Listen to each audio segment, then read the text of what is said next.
Good my friends, myself Praveen Kumar from Gurukul grow school. आज हम पढ़ेंगे क्लास 10 की केमिस्ट्री का first chapter chemical reaction and equation में types of chemical reaction. Types of chemical reaction में यानी इसके पहले जो हम पढ़े थे, इसके पहले हम पढ़े थे बैलेंसिंग। ठीक है, कुछ ज़्यादा वक्त बीत गया इसको वीडियो बनाने में।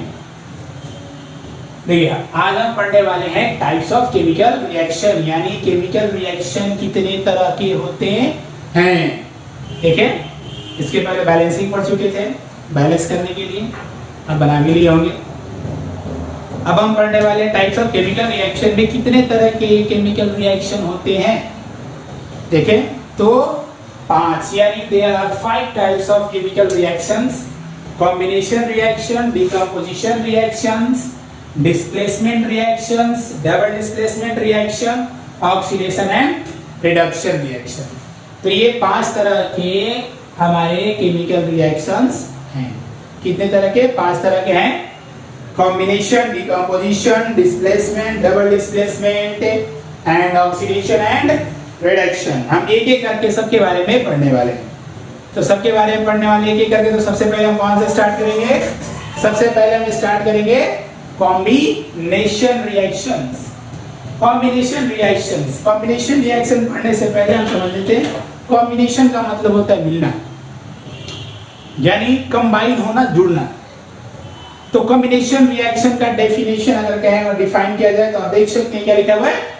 Those reactions in which 2 or more substances combine to form a single substance are called combination reactions। यानी वो रिएक्शन से जिसमें 2 या 2 से अधिक के सब्सटेंस कंबाइन होते हैं और कंबाइन होने के बाद सिंगल बनते हैं, सिंगल सब्सटेंस बनते हैं।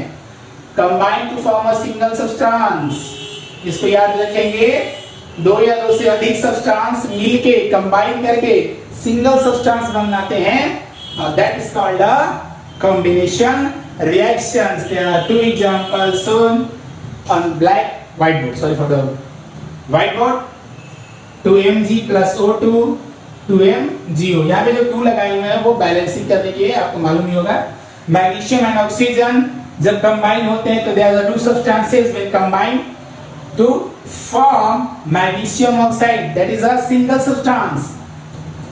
That is a single substance and there are 2 substances combine to each other and they form a magnesium oxide. Similarly, the second example, hydrogen and oxygen, there are the 2 substances combine and to form a hydrogen oxide, that means H2O. It is also called a water. The formula of water is H2O, ये आपको मालूम ही होगा। तो यहाँ पे combine करके क्या बना रहे हैं? सिंगल बनाना है। तो ये combination हो रहा है ना, ये combination है। कॉम्बिनेशन करके ये बनाए जा रहे हैं, समझ में आया? तो ये कॉम्बिनेशन रिएक्शन है। बहुत सारे ऐसे एग्जांपल्स हैं, आप इसके एग्जांपल्स बुक में भरे हुए हैं, आप देख सकते हैं। ठीक, बस समझाने के लिए हम बताते हैं कॉम्बिनेशन रिएक्शन यानी what is the combination reaction and define the combination reaction. और कुछ एग्जांपल हम दे दिए। यहाँ पे हम नोट में लिखे हुए हैं exothermic reaction and endothermic reaction. Exothermic क्या होता है? एक्सो का मतलब होता है एग्जिट। देखिए, जहां पे अगर थर्म लगा हुआ है, जहां पे अगर थर्म लगा हुआ है तो थर्म का मतलब होता है क्या?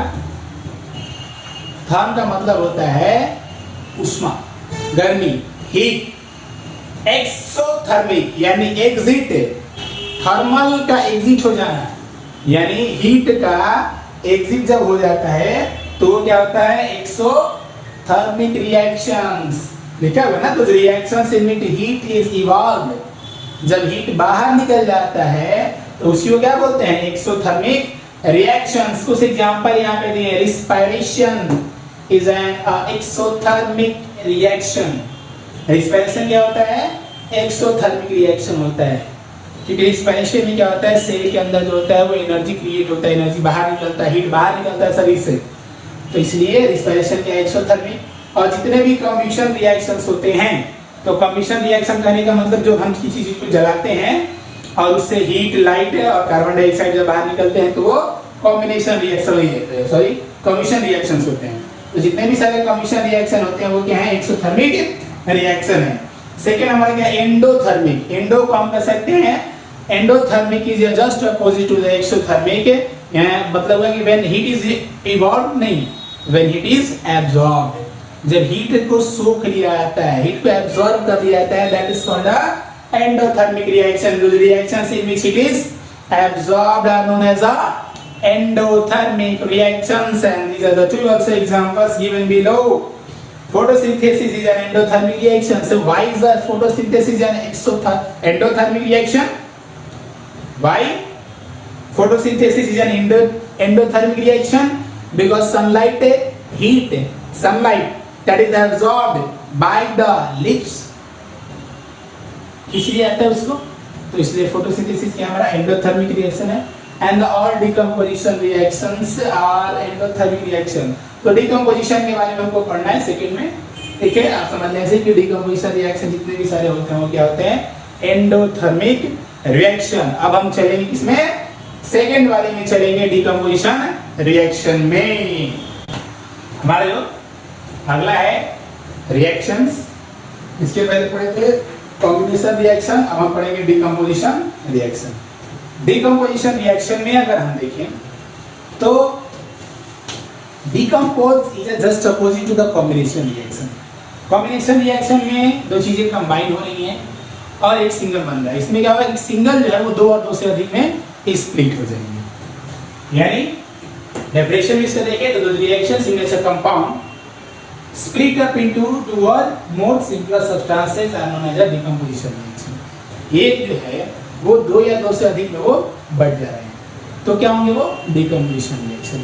देखिए डिकम्पोजिशन रिएक्शन जो है उसमें अगर बुक में अगर देखें हम तो डिकम्पोजिशन जो है वो तीन तरीके से यहाँ पे हो रहे हैं.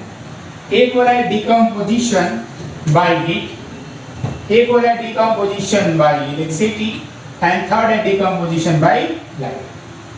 डिकम्पोजिशन जो है वो यहाँ पे तीन तरीके से हो रहे हैं. हम जो पहला एग्जांपल यहाँ पे देख रहे हैं डिकम्पोजिशन में जो लिखे हुए हैं, CaCO3 calcium carbonate that is split up into two simpler substances, calcium oxide and carbon dioxide with the help of heat, and that is the example of decomposition by heat. When heat is given to the CaCO3, then it is split into a carbon dioxide and calcium oxide. So this is the example of a decomposition by heat. And the second is a decomposition by electricity. Decomposition by electricity, that means that with the help of electricity we can split a single compound into two or more simpler substances. Just like example is a H2O. When acidity is passed in H2O, that means a water, then it split up into a hydrogen and oxygen. So, and the another example is NaCl, sodium chloride. When electricity is given in the molten state of the sodium chloride, then split up into a sodium and the chlorine. Sodium and chlorine. So there are two examples that are given on your whiteboard. The example of decomposition by electricity. And the third is a decomposition by light. Light means, that means a photo, sunlight. When something is exposed into the light, then it is split into two or more simpler substances. The first example is AgCl, silver chloride. When exposed into the light, sunlight, then it split up into a Ag, that means a silver and chlorine. Same examples, another example of a decomposition by light is a silver bromide. Silver bromide, it also exposed into the sunlight, then split up into a silver and a bromine. So this is a decomposition reactions, definitions, some examples, and there are three types of decomposition: by heat, by electricity and by light. And these are the examples that are given on your whiteboard. And the next is a displacement reaction. So we move it. So हमारा जो next है, next point यानी next reaction क्या है, वो है displacement reaction. Displacement reaction अगर कहा जाए तो displacement यानी dis मतलब अगर कहें तो जगह बदल लेना. एक कंपाउंड में जब एक एलिमेंट अपना जगह बदल के किसी दूसरे के साथ अगर चला जाता है तो वो होता है हमारा displacement reaction. Those reactions in which one element takes the place of another element in compound are known as displacement reaction. Those reactions in which one element takes the place of another element in compound are known as displacement reaction. Just example, copper sulfate CuSO4 and zinc. When zinc react to the copper sulfate, then zinc displace the copper, zinc sulfate plus copper। कहने का मतलब क्या है, copper sulphate के साथ zinc जब react करता है तो बनता है क्या, जिंक सल्फेट और कॉपर जो है वो अलग हो जाता है।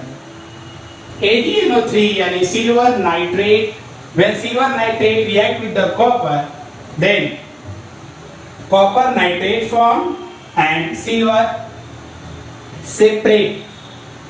अब क्या है यहाँ पे, अब देखिए ये इसलिए होते क्यों होते हैं, ये सब होता है more reactive and less reactive, metal और नॉन मेटल दोनों में होते हैं, less reactive and more reactive.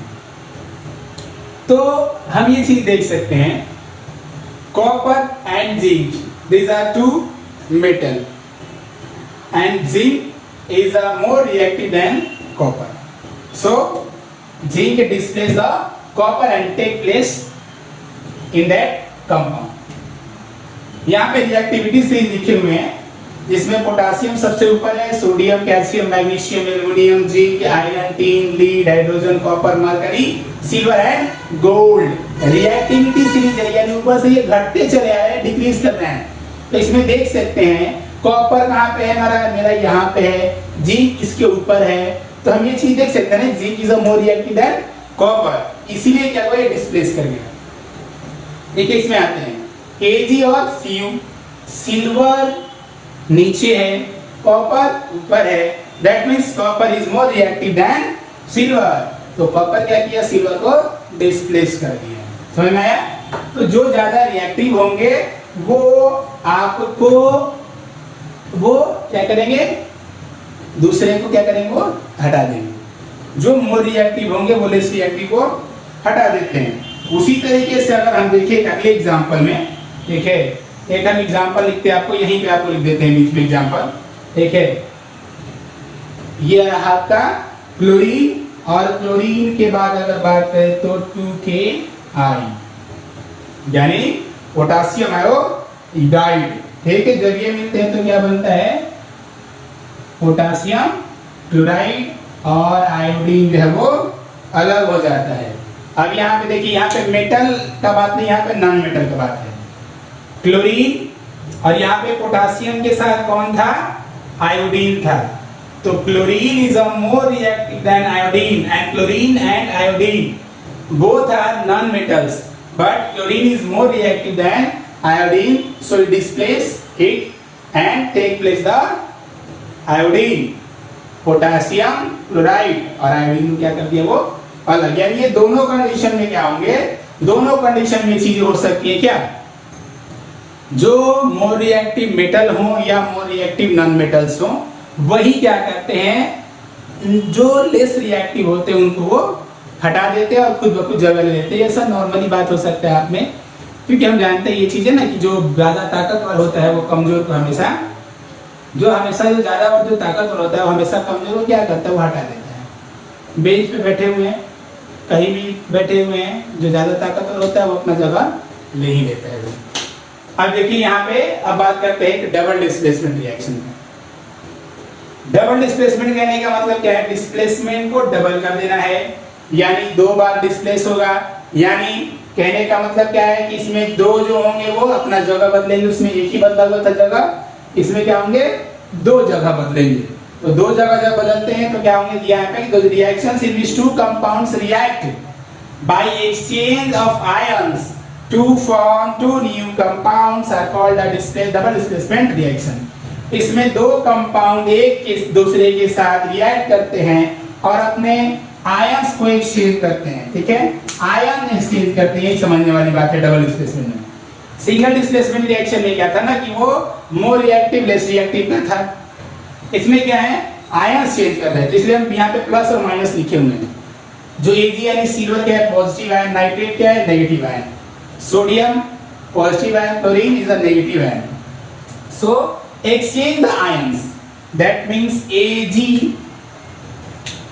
Ag combine to Cl and they form silver chloride, AgCl। क्या बना आपका, AgCl, and sodium combine to nitrate and they form sodium nitrate. So they transfer or exchange, sorry for the transfer, not exchange the ions between their compounds and they form the two new compounds। यानी exchange करें ना ions को, exchange करें, इसमें double displacement हो रहा है। आप देख सकते हैं डबल जो चीजें हो रही हैं, इसके बहुत सारे एग्जांपल आपके बुक में दिए होंगे। ठीक है, हमारा जो लास्ट है आज के टॉपिक का, जो लास्ट है वो है ऑक्सीडेशन एंड रिडक्शन, वो हम अभी पढ़ने वाले। हमारा जो अगला पॉइंट है, अगला जो रिएक्शन है वो क्या है, ऑक्सीडेशन एंड रिडक्शन। तो ऑक्सीडेशन और रिडक्शन बनने से पहले हम पढ़ लेंगे कि ऑक्सीडेशन और रिडक्शन आखिर होता है। ऑक्सीडेशन और रिडक्शन होते क्या है, पहले हम वो समझेंगे। देखिए ऑक्सीडेशन क्या होता है, ऑक्सीडेशन यहाँ पे दो लिखे हुए हैं, the addition of oxygen, oxygen का जुटना, oxidation, and the removal of hydrogen, oxidation. Oxygen जब जुट जाता है किसी सब्सटेंस के साथ तो ऑक्सीडेशन, और हाइड्रोजन अगर किसी सब्सटेंस से अगर हट जाता है तो ऑक्सीडेशन। समझ में आया? Addition of oxygen, oxidation, removal of hydrogen, oxidation, and same is the reduction, is just opposite to the oxidation.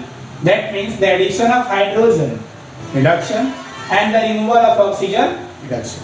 Hydrogen का जुट जाना रिडक्शन, ऑक्सीजन का हट जाना ऑक्सीडेशन। समझ में आया? जब ये दोनों प्रोसेस एक साथ होते हैं, और हमेशा ये दोनों प्रोसेस एक साथ ही होते हैं, यानी the oxidation and reduction reactions are also called a redox reaction, redox, that means a reduction, and ox, that means a oxidation. So both reaction, reduction and oxidations are also called a redox reactions. So this is a first example. Here is a copper oxide and hydrogen. Copper oxide and hydrogen combine and react to each other, then it form the copper and the H2O, that means water. So we will look which has oxidation and which has occur oxidation and reductions. So you can see that here is a oxygen, but in this part oxygen disappear. That means removal of oxygen. So removal of oxygen for the copper oxide, that means this part oxygen remove कर रहा है। तो oxygen remove करने का मतलब क्या हुआ कि वो क्या हुआ, हमारा ऑक्सीजन जब रिमूव करता है तो क्या होगा, वो रिडक्शन, यानी इसके साथ क्या हो रहा है, रिडक्शन हो रहा है। एंड नेक्स्ट पार्ट में क्या हो रहा है, हाइड्रोजन के साथ ऑक्सीजन जुट गया, यानी इसके साथ क्या हो रहा है, ऑक्सीडेशन। तो आप समझ गए होंगे, देख सकते हैं यहाँ पे कॉपर ऑक्साइड के साथ जो है ना ऑक्सीजन था, बट नेक्स्ट पार्ट अगर हम चले अगर राइट हैंड साइड में, then the copper alone, copper जब वो एक अकेला हो गया ना यहाँ पे, इसका मतलब कि कॉपर के साथ जो ऑक्सीजन था पहले, जो कॉपर ऑक्साइड था तो हट गया, यानी ऑक्सीजन क्या हुआ, रिमूव हुआ, तो क्या हुआ, रिडक्शन हुआ। और ऑक्सीजन जुटा कहाँ पे, वो जुटा हाइड्रोजन के साथ, तो वो हमारा क्या हुआ, H2O बन गया। तो ऑक्सीडेशन किसके साथ हुआ, हाइड्रोजन के साथ। इसके बाद ये बात क्या करता है ना, ये बात करता है, जैसे कहने का मतलब है कि कभी भी अगर हम ऑक्सीडेशन कहें या रिडक्शन कहें तो आप हमेशा जो तीर के यानी एरो के इस साइड होगा उसी में सारा नाम लेंगे, हम उधर का कुछ नाम नहीं लेंगे। कभी भी आप उधर का नाम, ऑक्सीडेशन कहें तो इधर का ही नाम होगा, रिडक्शन कहें तो इधर का ही नाम होगा, इधर का ही सारा नाम होगा। ठीक है, समझ आया? अब देखिए यहाँ पे, अब इसमें एक और चीज पूछता है, reducing agent and oxidising agent. ठीक है, ये पूछता है आपको, reducing agent and oxidising dising agent. Book में आपका लिखा होगा बहुत लंबा लंबा, ये होता है वो होता है, ठीक है, वो हम नहीं करेंगे इसमें बात। हम डायरेक्ट क्या करेंगे, ऑक्सीडाइजिंग एजेंट और रिड्यूसिंग एजेंट के बारे में समझ लेते हैं। देखिए ये दोनों एजेंट जो होंगे कैसे पहचान में आएंगे, तो जस्ट उल्टा उल्टा कर दीजिए। जिसमें रिडक्शन होगा वो ऑक्सीडाइजिंग एजेंट, जिसमें ऑक्सीडेशन होगा वो रिड्यूसिंग एजेंट। समझिए उल्टा हो गया ना ये। ऑक्सीडेशन रिडक्शन समझ लिए कौन कौन क्या हुआ कैसे हुआ। अब जो ऑक्सीडेशन वो रिड्यूसिंग एजेंट, जो जिसका रिडक्शन होगा वो ऑक्सीडाइजिंग एजेंट। और सारा आप इधर से ही नाम रखेंगे। अगर पूछेगा रिड्यूसिंग एजेंट कौन हुआ, तो रिड्यूसिंग एजेंट कौन है, हाइड्रोजन, यानी hydrogen is a reducing agent and which has a oxidising agent, then oxidising है तो which has a reduction, then it is called a oxidising agent. So copper oxide is oxidising agent. So मेरे हिसाब से अगर देखा जाए तो आप लोगों को समझ में आ गया होगा। अगर नहीं समझ में आ रहा आपको तो आप इसको अच्छे तरीके से आप देखिए दोबारा जैसे इतनी बटन है आप देख सकते हैं और आप इस चीज को समझ गए होंगे। तो अब हम एक लास्ट इसका बचा हुआ है कोरोजन एंड रेंसिडिटी, उसको खत्म ही कर देते अगले वीडियो की क्या आवश्यकता है। फिर हम आप मिलेंगे अगले लेसन में मिलते हैं, अभी इतने मिलने की क्या जरूरत है। चलिए जरा हम इसको हम कर लेते हैं, इसको हम अब आगे जो है वो करने वाले हैं। हमारा जो लास्ट टॉपिक है वो है effect of oxidation and reduction. देखिए यानी ऑक्सीडेशन और रिडक्शन की हमारी एवरीडे लाइफ में क्या पढ़ते हैं, क्या यानी क्या उसके प्रभाव पड़ते हैं। तो पहला हमारा क्या है, पहला है हमारा कोरोजन ऑफ मेटल्स और सेकेंड है रेंसिडिटी।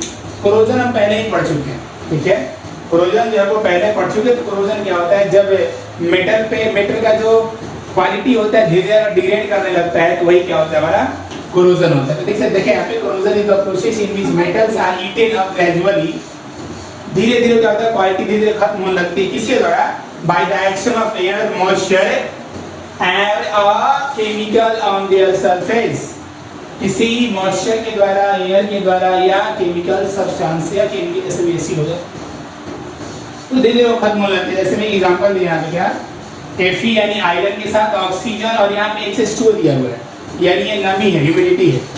और ह्यूमिडिटी में यहाँ पे H2O है क्योंकि हर चीज़ की जो पानी की मात्रा होती है कहीं कहीं पर अलग है। जो ह्यूमिडिटी का जो ये अमाउंट ऑफ वाटर वेपर्स होते हैं that are very different from place to place, so that is place X for the number of water particles. तो यहाँ पे इसे यानी अलग अलग हो सकते हैं। ये हमारा राष्ट्र का फॉर्मूला है Fe2O3 × अगर हमारा रेंसिडिटी क्या होता है, तो रेंसिडिटी अक्सर होता है जो ऑयली भोजन होता है उसको अगर बहुत देर तक अगर छोड़ दिया जाए तो वो अनप्लीजेंट स्मेल देते हैं। यानी रात का रखा हुआ सब्जी गर्मी के दिनों में अक्सर क्या होता है वो स्मेल देने लगता है। तो यही होता है हमारा रेंसिडिटी। गर्मी के दिनों में जो ओकेजन्स होते हैं, शादी समारोह होते हैं, बच गया सब्जी तो या तो सुबह सुबह बांट दो, नहीं तो दोपहर होते होते वो खत्म हो जाते हैं। तो वही होता है रेंसिडिटी का condition produced by the axial oxidation of fats and oils in foods marked by unpleasant smell and taste is called a rancidity.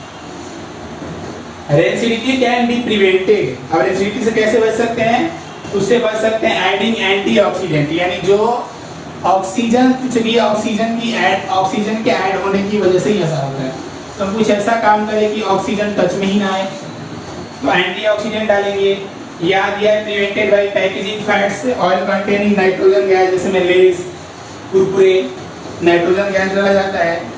Third जो है वो रेफ्रिजरेटर में रख के हम प्रिवेंट कर सकते हैं, और किसी एयर टाइट कंटेनर में अगर रख दें तो हो जाएगा। तो ये हमारा क्या हुआ रेंसिडिटी, और ये लास्ट टॉपिक था। ये आपका फर्स्ट लेसन है वो समाप्त हो गया। अब हम मिलेंगे आपको अगले वीडियो में, तब तक के लिए गुड बाय एंड थैंक्स।